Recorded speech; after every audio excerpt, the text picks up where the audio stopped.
สิมรีบរៀបឋានអសត់តាខ្ញុំទៅពាត់ណាបាត់ដំបងដកចិត្តទៅរួយទួយចិត្តគេសង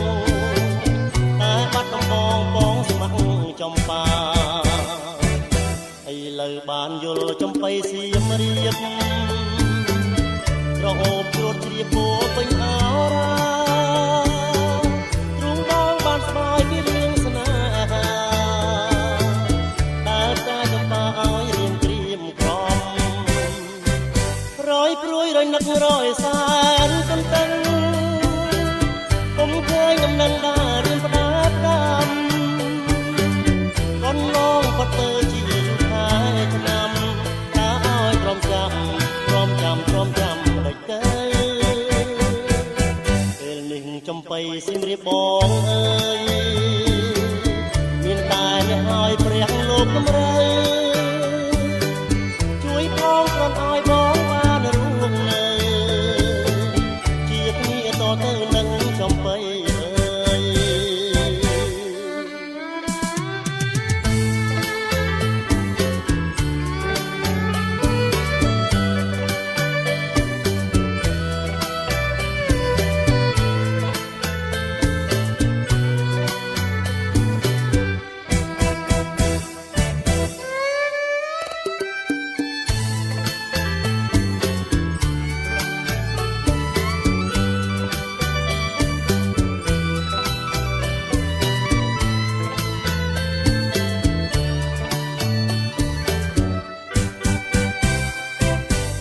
ព្រួយរយនឹករយសែនទន្ទឹង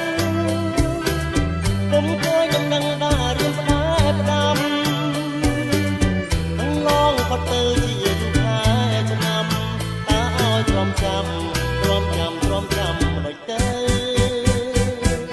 ពេលនេះចំបៃសៀមរាបបងអើយ